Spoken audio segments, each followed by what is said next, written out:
रात के करीब 12 बजे का वक्त था। गर्मियों की रातें थीं और मैं अपने कमरे में सो रही थी। अचानक मेरे कमरे के दरवाजे पर दस्तक हुई। पहले तो मैं थोड़ा डर गई, लेकिन फिर सोचा शायद मेरा भाई ही होगा, क्योंकि घर में मेरे और भाई के अलावा कोई और नहीं था।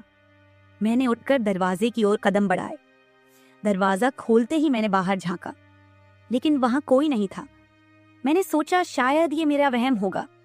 मैं वापस बिस्तर पर लेटने लगी। अचानक दरवाजे पर फिर से पहले से भी ज्यादा जोर की दस्तक हुई। मैंने कांपती हुई आवाज में पूछा, कौन है? लेकिन कोई जवाब नहीं आया। डरते हुए मैंने दोबारा दरवाजा खोला और वहां मेरा भाई खड़ा था। उसने मुझसे कहा, क्या हुआ दीदी, इतनी घबराई हुई क्यों लग रही हो? वो मुझे आज कुछ अजीब सी नजरों से देख रहा था। मैंने सोचा शायद मैं ही ज्यादा सोच रही हूँ, लेकिन मुझे क्या पता था कि उस रात कुछ ऐसा होने वाला था जिसने मेरी पूरी जिंदगी को बर्बाद कर दिया, जिसे मैं चाहकर भी कभी भूल नहीं पाई। अब मैं आपको अपनी जिंदगी का वो सच बताने जा रही हूँ जिसे मैंने आज तक सबसे छुपा कर रखा था। यह सच ऐसा है जो मेरी हर रात की नींद और हर दिन का सुकून छीन ले गया। इसे सुनने के बाद शायद आपकी रूह कांप उठेगी। दोस्तों, कहानी सुनने से पहले दिल थाम कर बैठिएगा, क्योंकि कहानी बहुत ही खतरनाक होने वाली है। अगर चैनल पर पहली बार आए हैं तो चैनल को सब्सक्राइब जरूर कर लीजिएगा। तो चलिए कहानी शुरू करते हैं। मेरी उम्र 20 साल हो चुकी थी और मैंने नया नया जवानी की दहलीज पर कदम रखा था। मैं कॉलेज में सेकेंड ईयर की पढ़ाई कर रही थी। उन दिनों गर्मी का मौसम था और हमें कॉलेज से छुट्टियां मिल गई थीं। रोज की तरह आज भी पूरे घर की सफाई करने के बाद मैं अपने बिस्तर पर आराम कर रही थी। थकान से चूर होकर ऐसा लग रहा था जैसे पूरा बदन अकड़ गया हो। मैं अपने बिस्तर पर लेटकर सुकून पाने की कोशिश कर रही थी और हाथों से अपने सिर की मसाज कर रही थी। अचानक मेरा भाई राहुल मेरे कमरे में आया और दरवाजा बंद करके कहने लगा, क्या हुआ दीदी, तबीयत तो ठीक है? मैंने कहा, क्या भाई, मम्मी सारा काम मेरे सर पर डालकर चली जाती हैं। कॉलेज की छुट्टियां क्या हुई, सारे घर की जिम्मेदारी मुझ पर आ गई है। ऊपर से काम वाली बाई भी छुट्टी पर है। मुझसे नहीं होते ये घर के काम। मेरी बात सुनकर वह मेरे पास आकर बैठ गया और कहने लगा, मेरी प्यारी बहन, कोई बात नहीं, मैं अभी तुम्हारे लिए दूध लेकर आता हूँ, उसे पियोगी तो सुकून मिल जाएगा। राहुल की बात सुनकर मैं मुस्कुरा दी और कहा, बस तुम खाना बाहर से ले आना, मैं थोड़ी देर सोऊंगी तो मेरी तबीयत कुछ बेहतर हो जाएगी। राहुल कमरे से निकल गया। कुछ देर बाद ठंडे दूध के गिलास के साथ वह वापस आया। मुझे उस पर बहुत प्यार आया। दुनिया में बहुत कम ही ऐसे भाई होते हैं जो अपनी बहनों का इतना ख्याल रखते हैं। मैं उसे ढेर सारा आशीर्वाद देने लगी और उसका लाया हुआ दूध पीने लगी। दूध पीने के बाद मैं अपने बिस्तर पर लेट गई। राहुल कहने लगा, चलो दीदी, मैं तुम्हारा सिर दबा देता हूँ, तुम सो जाओ। वह मेरे पास बैठ गया और अपने हाथों से मेरा सिर दबाने लगा। उसके हाथों से मुझे सुकून मिलने लगा और मेरे सर का दर्द भी कम हो गया था। मैं आंखें मूंद कर लेट गई और कुछ ही देर में मैं गहरी नींद सो गई। मुझे कोई भी होश नहीं था कि मैं कितने घंटे तक सोती रही। जब मेरी आंख खुली तो मैंने घड़ी पर टाइम देखा। रात के 9 बज चुके थे। शायद थकावट की वजह से मुझे वक्त का एहसास ही ना हुआ। मम्मी और पापा भी ऑफिस से वापस आ चुके थे। मुझे कुछ भी समझ नहीं आ रहा था और मेरा पूरा शरीर दर्द कर रहा था। मैं बिस्तर से उठकर बाथरूम जाने लगी। तभी मुझे चक्कर आ गए। मुझे ऐसा लग रहा था जैसे सब कुछ घूम रहा हो और अगर दीवार का सहारा नहीं लिया होता तो शायद गिर जाती। खुद को संभालते हुए मैं फ्रेश होकर बाहर आई। देखा कि सभी खाने के टेबल पर बैठे हुए थे और मेरे आने का इंतजार कर रहे थे। मैं जाकर आराम के साथ कुर्सी पर बैठ गई। मेरी हालत काफी खराब हो चुकी थी और थकावट से मेरा पूरा बदन दर्द कर रहा था। राहुल ने देखा कि मैं थकी हुई हूँ तो तुरंत मम्मी से कहने लगा, मम्मी देखिए, अंजलि दीदी पर काम का बोझ थोड़ा कम डाला करे। अरे, अगर काम वाली नहीं आ रही तो उसकी जगह किसी और को रख ले। यह बेचारी सारा दिन काम करके थक जाती है। देखें तो इसकी रंगत भी पीली पड़ चुकी है। वाकई में मेरी हालत दिन ब दिन खराब होती जा रही थी। मम्मी और पापा दोनों ही काम करते थे, क्योंकि सिर्फ पापा की जॉब से घर का खर्चा चलना मुश्किल था। साथ ही हमारी पढ़ाई का खर्च भी काफी था, इसलिए मम्मी भी उसी कंपनी में काम करती थी जहां पापा। हम दोनों भाई बहन कॉलेज जाते थे, लेकिन गर्मी के मौसम में छुट्टियां होने की वजह से घर पर ही थे।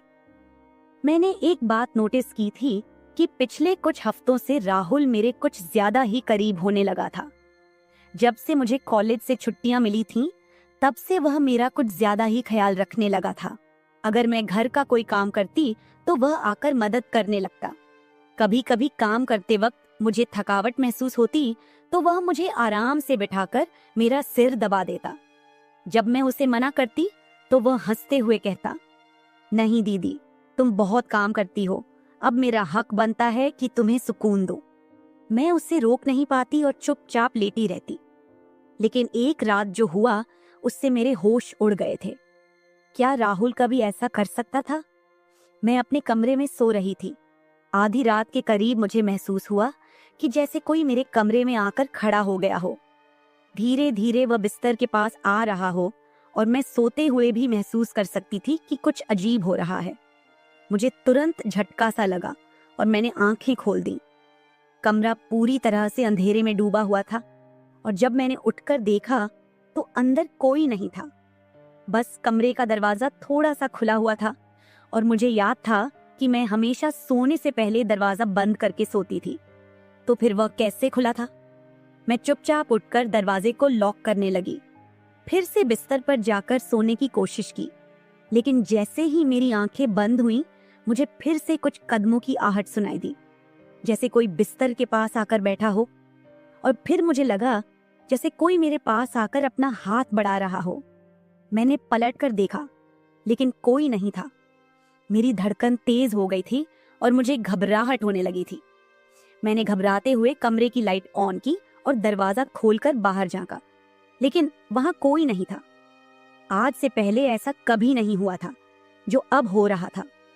मुझे प्यास लगी तो मैं कमरे का दरवाजा खोलकर बाहर निकली। उसी वक्त राहुल भी अपने कमरे से बाहर निकला। मुझे देखकर उसने पूछा, क्या बात है, आप अभी तक जाग रही हैं? मैंने जवाब दिया, कुछ नहीं, बस ऐसा महसूस हुआ जैसे कमरे में कोई मौजूद हो। पानी पीकर मैं दोबारा कमरे में आई और पीछे पीछे वह भी आ गया। उसने कहा, आपको डरने की जरूरत नहीं है। अगर आपको डर लग रहा है तो मैं आपके पास सो जाता हूँ। मैंने उसे मना किया, नहीं, तुम्हें परेशान होने की जरूरत नहीं है, जाओ और आराम करो। लेकिन वह जिद करने लगा कि मैं आपको अकेला किसी भी हाल में नहीं छोड़ सकता। आपकी तबीयत खराब हो सकती है, मैं आपको तकलीफ में नहीं देख सकता। आप सो जाएं, मैं यही सो जाता हूँ। आखिरकार उसकी जिद के आगे मुझे झुकना पड़ा। मैं बिस्तर पर लेट गई और उसने भी सोफे पर तकिया रखा और मेरे पास में ही सो गया। लेकिन उस रात मुझे ऐसा महसूस हुआ जैसे कोई मेरी ओर काफी देर तक ध्यान से देखता रहा हो। उसने मेरे बालों को सहलाया, मेरे चेहरे पर उंगलियां फेरी और मैं सो रही थी। अगली सुबह जब मैं उठी तो मेरा मूड बड़ा अजीब था, लेकिन जब मैंने अपने आप पर गौर किया तो मैं हैरान रह गई। शुक्र था कि मैंने अपने आप को दुपट्टे से ढक रखा था। मेरी कमीज बेतरतीब हो चुकी थी। मुझे हैरत हुई क्योंकि आज से पहले मैं कभी इस तरह आराम से नहीं सोई थी। आज मैं बहुत खुश महसूस कर रही थी, न जाने क्या वजह थी। मैंने अपने भाई की तरफ देखा तो वह भी बहुत खुश था। मैंने उसको पूछा, तुम आज इतने खुश क्यों हो? तो कहने लगा, जिसको आप जैसी बहन मिल जाए वो क्यों ना खुश हो। घर के सारे काम निपटाकर जब मैं बैठी तो राहुल तेल लेकर मेरे पास आ गया। कहने लगा, अंजलि दीदी, आप अपने बाल खोल दे, मैं आपके सर में मालिश कर देता हूँ। मुझे उसकी हरकतें कुछ अजीब लग रही थीं। मैंने कहा, ये तुम्हारा काम नहीं है, जाओ अपनी पढ़ाई करो, मुझे मालिश की जरूरत नहीं है। मगर उसने मेरी बात नहीं मानी और खुद ही मेरे बालों से कैचर उतार कर कहने लगा, आप नखरे मत किया करो, किस्मत वालों को ही ऐसे भाई मिलते हैं।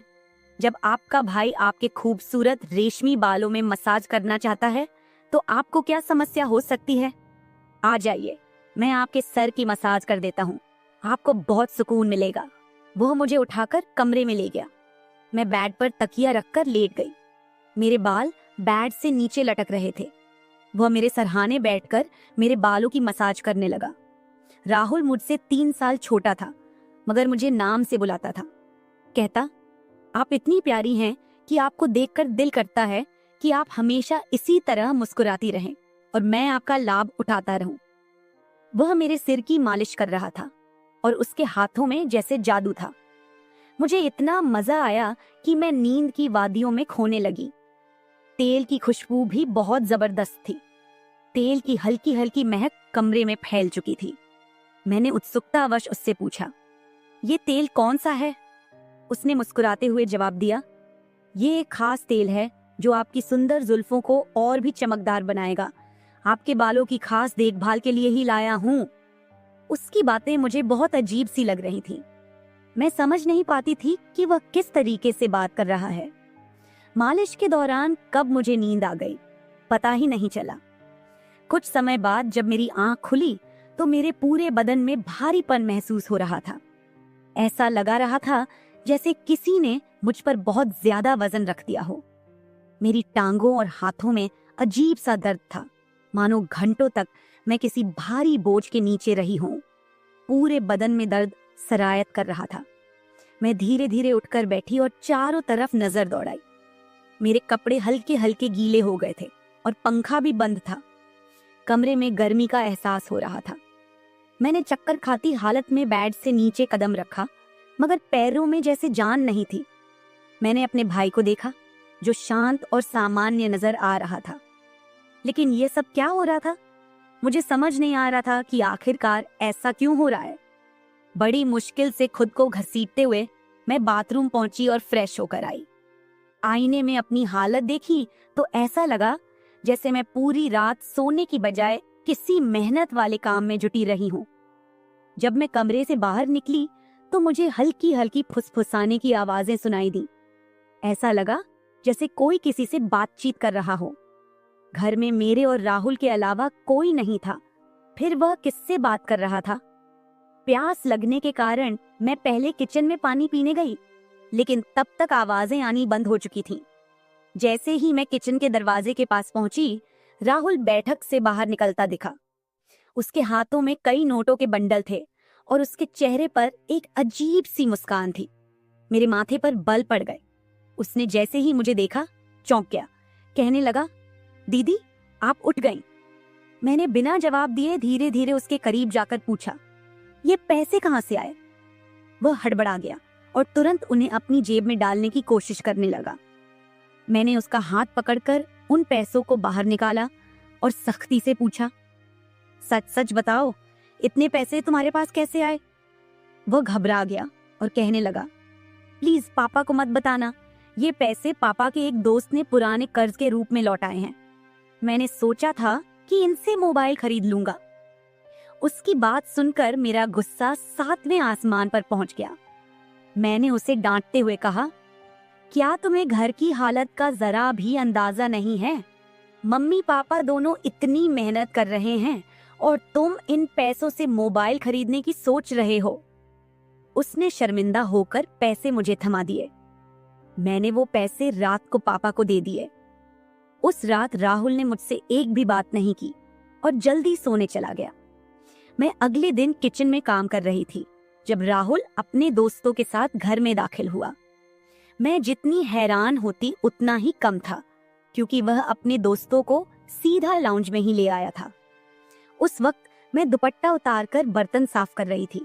जब वह सब हंसते हुए अंदर आए, मैंने तुरंत दुपट्टा ऊपर लिया और फिर राहुल को समझाने लगी कि यह क्या तरीका है? तुम जानते हो इस वक्त मम्मी पापा घर नहीं हैं, फिर भी इन लोगों को घर ले आए हो। राहुल मुस्कुराते हुए बोला, दीदी ये घर मेरा भी है और आपको कोई दिक्कत नहीं होनी चाहिए। वैसे भी ये मेरे खास दोस्त हैं, आप उनके लिए खाना बना दें। वह मुझसे काफी नाराज हो चुका था, मगर अब मैं क्या करती? खाना तो बनाना जरूरी था। मैंने मजबूर होकर खाना तैयार किया और टेबल पर लगा दिया। मैंने गौर किया कि उसके दोस्त बार बार मुझे घूर कर देख रहे थे। वे सभी राहुल की उम्र से बड़े थे और अजीब तरीके से घूर रहे थे, जैसे कच्चा ही खा जाएंगे। मैं तुरंत अपने कमरे में चली गई और दरवाजा बंद कर लिया। उनके जाने के बाद मैंने राहुल से कड़े शब्दों में कहा, दोबारा तुम्हारे दोस्त इस घर में नजर न आए, नहीं तो मैं मम्मी पापा को सब बता दूंगी। राहुल ने कुछ पल मेरी ओर देखा और फिर मुस्कुराते हुए बोला, ठीक है, वो नहीं आएंगे, लेकिन आप मम्मी पापा को कुछ मत बताइए। मुझे राहुल की हरकतें कुछ मुश्किल सी लगने लगी थी, क्योंकि वह मुझे अजीब तरह से देखने लगा था। उस रात मैं बिस्तर पर लेटी थी और आराम करने की कोशिश कर रही थी। अचानक मैंने महसूस किया कि मेरे पैरों पर किसी का हाथ था। मैं हड़बड़ाकर उठी और देखा कि राहुल मेरे पैरों को अपनी गोद में रखकर मसाज कर रहा था। मैंने उसे ऐसा करने से मना किया, मगर वह कहने लगा, मैं जो कर रहा हूं मुझे करने दे। इस घर में एक मैं ही हूं जिसे आपकी इतनी फिक्र है। मम्मी पापा को तो बस अपने काम की पड़ी रहती है। खैर, मैं भी थक चुकी थी। आंखें बंद की और सोने लगी। राहुल के हाथों मसाज करवाने से मैं नींद की गहराई में खोने लगी थी, मगर जब मेरी आंख खुली तो मेरे होश उड़ गए। मेरा सर बुरी तरह चकरा रहा था। बिस्तर की चादर बिल्कुल बेतरतीब हो चुकी थी। बिस्तर पर एक पुरुषों की शर्ट और परफ्यूम रखा हुआ था। यह सामान किसका था? मैं तो कुछ भी बोल नहीं सकी। सर में इतनी तेज दर्द था कि मैं दोबारा बिस्तर पर गिर गई, जैसे मैं पूरी तरह होश में नहीं थी। मुझे अब समझ में आने लगा था कि जब भी मेरा भाई उस तेल से मेरे सर की मसाज करता था तो मुझे इतनी गहरी नींद क्यों आ जाती थी। मुझे पास में किसी की फुसफुसाहट सुनाई दे रही थी, मगर कौन बोल रहा था यह मैं पहचान नहीं सकी। मुझे तो बस राहुल की आवाज सुनाई दे रही थी। ऐसा लग रहा था जैसे वह मेरे कमरे में मौजूद हो और मुझे उठाने की कोशिश कर रहा हो, लेकिन मैं कुछ भी साफ नहीं देख पा रही थी। कुछ देर बाद जब मेरी आंख खुली तो सारा दृश्य मेरी नजरों के सामने घूमने लगा। मैंने सबसे पहले बेड की तरफ देखा, जहां शर्ट और परफ्यूम पड़े थे, मगर अब वहां कुछ भी नहीं था। आज फिर मेरी हालत बड़ी अजीब थी। मैं बच्ची तो नहीं थी जो ये सब कुछ समझ ना पाती। घर में मेरे और राहुल के अलावा और कोई नहीं था।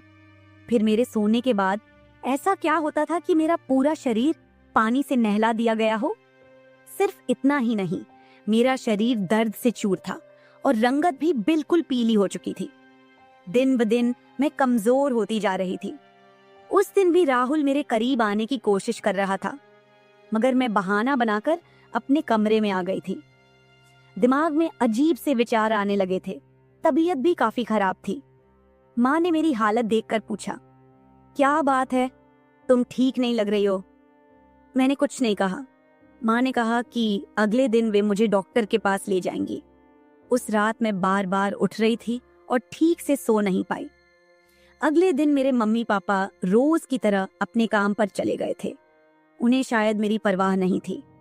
मैं खुद ही डॉक्टर के पास गई, जहां अल्ट्रासाउंड में पता चला कि मैं पेट से हूं। मेरे तो पैरों तले जमीन खिसक गई। आखिर यह सब मेरे साथ कौन कर सकता था? राहुल मेरा भाई था, लेकिन फिर मेरे दिमाग में यह बात आई कि वह मेरा सौतेला भाई है। वो माँ की दूसरी शादी से हुआ था, जबकि मैं उनकी पहली शादी की औलाद थी। इस तरह की बातें मुझे गलत सोचने पर मजबूर कर रही थीं। समझ नहीं आ रहा था कि कैसे अपने माँ बाप को यह बात बताऊं। राहुल मेरा सौतेला भाई जब मेरे पास बैठता तो कभी मेरा हाथ पकड़ता तो कभी मेरे गाल खींच देता। उसकी हरकतें मुझे परेशान कर रही थीं, लेकिन मैं उसको कुछ कह नहीं पा रही थी। मेरे दिमाग में यही सवाल गूंज रहे थे कि आखिरकार मेरे साथ ऐसा कौन कर सकता है। फिर मैंने एक दिन अपने कमरे में मोबाइल का कैमरा फिट करके रख दिया ताकि सच्चाई सामने आ सके। उस दिन हमारे माता पिता घर पर नहीं थे। राहुल फिर से मेरे पास आया और मेरे सिर की मालिश करने लगा। मैंने पूरी कोशिश की कि मैं ना सोऊं, लेकिन वह तेल इतना अजीब था कि मैं उसकी खुशबू से बेहोश हो गई। 1 घंटे बाद जब मेरी आंखें खुली तो माँ पापा घर लौट चुके थे। मैंने सबसे पहले कैमरे की रिकॉर्डिंग देखी। जो कुछ मैंने देखा वह मेरे होश उड़ा देने के लिए काफी था। राहुल मेरे कमरे में अपने दोस्तों को लाता था जो मेरे साथ बुरा व्यवहार करते थे। फिर अपना काम पूरा करने के बाद वे राहुल को पैसे देते और चले जाते। जब मुझे इस सच का पता चला तो मैं पूरी तरह से टूट गई। मैं गुस्से में अपने कमरे से बाहर आई और राहुल का गिरेबान पकड़कर मैंने उसे थप्पड़ मारने शुरू कर दिए। मेरी चीख सुनकर मम्मी पापा भी वहां आ गए। पापा ने मेरा हाथ पकड़ लिया और गुस्से में कहने लगे, क्या हो गया है? तुम इसे क्यों मार रही हो? होश में हो? क्या पागल हो गई हो? क्यों मार रही हो इसे? मैंने रोते हुए वीडियो दिखा दी कि यह जलील इंसान मेरे साथ क्या कर रहा था। वीडियो देखते ही माँ बेहोश होकर जमीन पर गिर गई। ये देखकर पापा को भी बहुत ज्यादा गुस्सा आया। उन्होंने राहुल को गुस्से में पकड़ लिया और उसे बुरी तरह पीटना शुरू कर दिया। उसके मुंह और नाक से खून बह रहा था। राहुल ने गुस्से में कहा, मैंने इसे कभी भी अपनी बहन समझा ही नहीं। मुझे पैसों की जरूरत थी। लोग इसके लाखों रुपए देने को तैयार थे। मुझे अपनी जरूरतें पूरी करनी थी, इसलिए मैंने यह कदम उठाया। मैं अपने कानों पर हाथ रखकर बस रोए जा रही थी। पापा ने उसे इतना मारा कि वो लहूलुहान हो गया, लेकिन जैसे तैसे खुद को छुड़ाकर वह घर से भाग गया और फिर कभी उस घर में वापस नहीं आया। इस हादसे को मेरे लिए भूल पाना तो दूर, इसे याद करते हुए आज भी मेरी रूह कांप जाती है। भाई वही होता है जो आपके सगे खून का हो। किसी भी अनजान मर्द के सहारे अपनी बेटी को छोड़ना बहुत बड़ी भूल हो सकती है, क्योंकि कुछ शैतानी सोच रखने वाले लोग हर वक्त इस ताक में रहते हैं कि कब किसी मासूम की इज्जत से खिलवाड़ करें। मेरी वीडियो देखने वाले सभी दर्शकों को यही गुजारिश है कि अपनी बहन बेटियों को कभी भी किसी अनजान मर्द के सहारे उन्हें अकेला न छोड़े और बेटियों की सिर्फ परवरिश मत कीजिए, उन्हें आत्मनिर्भर और आत्मरक्षक बनना सिखाइए। इस सारे मामले में आपको किसकी गलती लगती है? हमारे माँ बाप की, जिन्होंने पैसा कमाने के चक्कर में हमारे ऊपर कभी ध्यान ही नहीं दिया, या फिर मेरी, जो अपने सौतेले भाई पर सरगे से भी ज्यादा भरोसा करती थी, या फिर इस समाज की, जो बेटियों को कमजोर और बेबस मानता है। आपकी राय मेरे लिए बहुत मायने रखती है। कमेंट बॉक्स में जरूर बताएं कि इस पूरे मामले में आप किसे गलत मानते हैं। मैं अपनी कहानी आपके साथ इसलिए साझा कर रही हूँ ताकि यह किसी और के लिए एक सीख बन सके। यह सिर्फ एक घटना नहीं है, बल्कि एक चेतावनी है कि हम सबको सतर्क रहना चाहिए। अगर आपको मेरी यह कहानी पसंद आई और आप मानते हैं कि इसे सुनकर कोई और भी जागरूक हो सकता है, तो इसे शेयर जरूर करें। अगर आप ऐसी और भी कहानियां सुनना चाहते हैं जो मनोरंजन के साथ एक संदेश भी दें, तो मेरे चैनल को सब्सक्राइब जरूर करें। बेल आइकॉन दबाना मत भूलिएगा ताकि आपको मेरी हर नई कहानी समय पर मिल सके। कल फिर मिलते हैं एक नई कहानी के साथ। धन्यवाद।